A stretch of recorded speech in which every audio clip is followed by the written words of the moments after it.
Teleprime की इस video series के आज के अध्याय में आप जानेंगे गोल्डन रूल्स ऑफ अकाउंटिंग क्या हैं।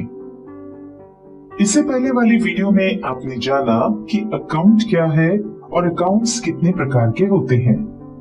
अब हम आपको बताएंगे कि जब कोई ट्रांजैक्शन होता है तो सबसे पहले देखा जाता है कि ट्रांजैक्शन में प्रभावित होने वाले दोनों खाते कौन से हैं और किस प्रकार के हैं, और फिर कुछ नियमों के अनुसार जिन्हें गोल्डन रूल्स ऑफ अकाउंटिंग कहते हैं, किस खाते को डेबिट और किस खाते को क्रेडिट करना है ये निर्णय करना होता है। जैसा कि हमने आपको पिछली वीडियो में बताया था कि खाते 3 प्रकार के होते हैं, तो आइए पहले इन तीनों टाइप के खातों के लिए गोल्डन रूल्स ऑफ अकाउंटिंग को समझ लेते हैं।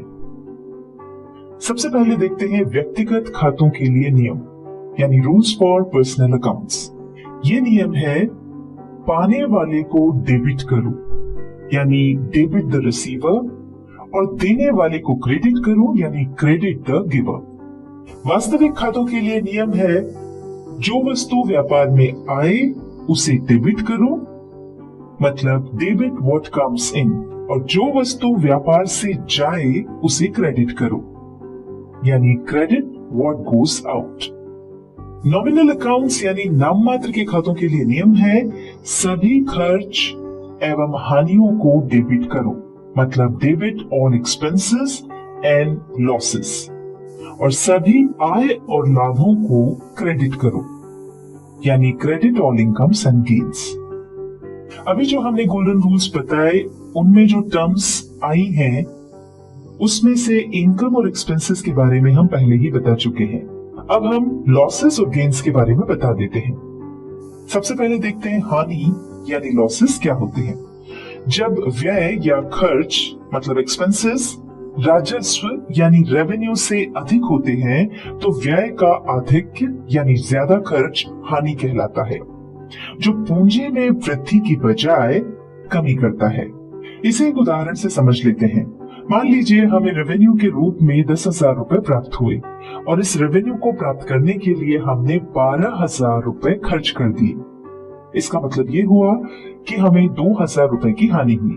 पूंजी पर इसका प्रभाव ये होगा कि पहले हमारी पूंजी 1,00,000 रुपए थी, जो अब 2,000 रुपए घटकर 98,000 रह गई।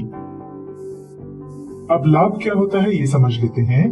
जब राजस्व यानी रेवेन्यू व्यय यानी एक्सपेंसेस से अधिक होता है तो राजस्व की ये जो अधिकता है वो लाभ कहलाती है।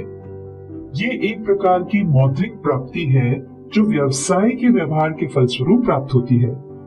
जैसे हमें रेवेन्यू के रूप में 2 लाख रुपए प्राप्त हुए और इस रेवेन्यू को प्राप्त करने के लिए हमने 1.5 लाख रुपए खर्चा की, तो इन दोनों का 50,000 रुपए का अंतर लाभ यानी प्रॉफिट कहलाएगा।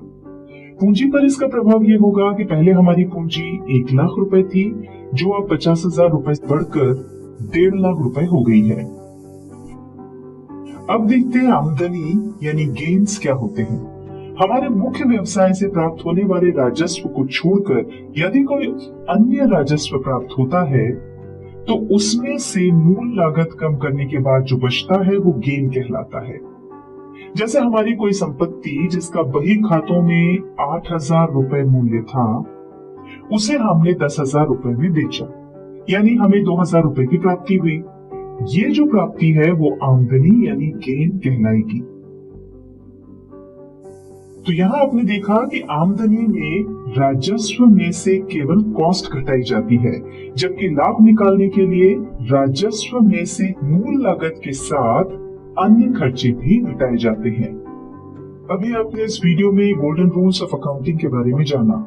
इसके बाद वाली वीडियो में हम इन नियमों का उपयोग करना और मैनुअल अकाउंटिंग की प्रोसेस के अंतर्गत आने वाले जर्नल के बारे में बताएंगे।